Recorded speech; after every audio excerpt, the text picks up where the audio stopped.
Before we begin our Triple Dog James. Dare marathon today, I wanted to make a little presentation Okay. of a history, because these movies, they didn't just pop them out like Avengers. Yeah, They they didn't took just they took randomly their time, appear one day. and they carefully crafted each one for maximum audience enjoyment. Okay.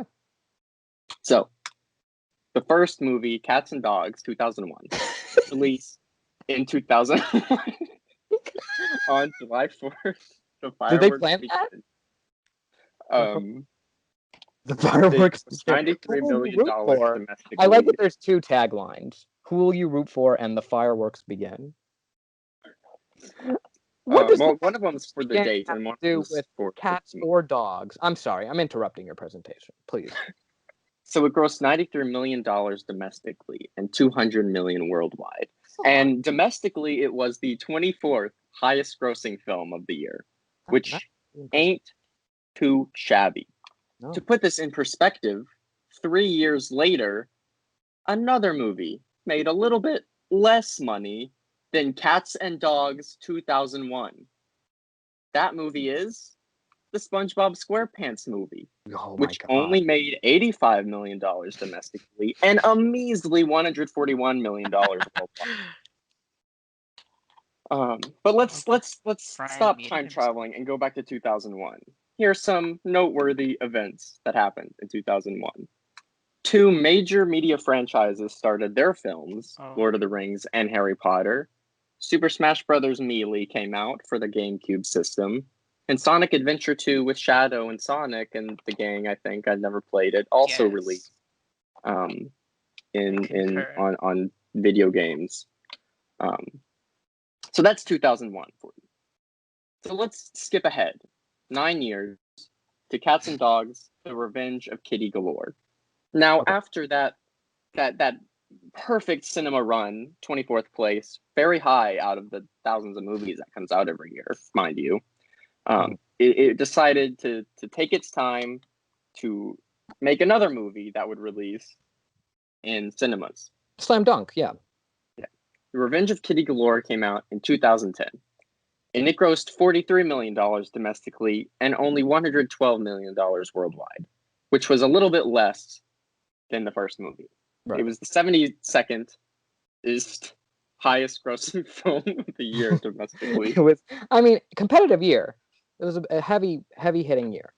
Yes, as we'll see in the next slide. Oh, good. What movies released in 2010? Yeah. We got Toy Story 3, which was the highest grossing film of the year, next to some measly little Iron Man 2 that kind of flopped in comparison. Xenoblade Chronicles came out, a little bit hidden there by Kirby's Epic Yarn, which also released. Super Mario Galaxy 2 came out. The Apple revealed the iPad that year. Wow. That movie that gave us that nice controversial opinion template came out. Yeah, that's about all that's notable about it, yeah. Yeah. And then a movie with a terrible fan base came out, and also Despicable Me started its franchise. So that brings us to 2020. Oh, I'm scared. What comes after this? What happens in 2020? The world is a little bit different now. Tenet was delayed. Sponge on the Run was delayed. Connected was delayed. Black Widow was delayed. Among Us decided to go crazy and rule the world. And New Mutants, fingers crossed, finally released after years of being delayed. And Animal Crossing New Horizons decided to sell Nintendo Switches all over, everywhere in the world. And it quickly became one of Nintendo's highest grossing games and became the third highest day one, I believe, or weekend, I don't know. Third highest something early on of any of Nintendo's releases. So, what could top all of these things in the year 2020? Well, I present to you the Triple Dog Dare Marathon, all leading up to Cats and Dogs 3, Paws 3 Unite. So dogs, cats, and birds. Now on Blu-ray, plus DVD, plus digital code. You get all three for the third film? You get all three for the third film. Oh, nice. 3 paws up, as I always say.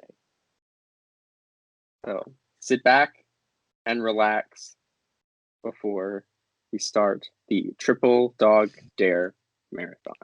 Wow. Thank you for coming to my presentation. That Michael, you far exceeded my highest expectations.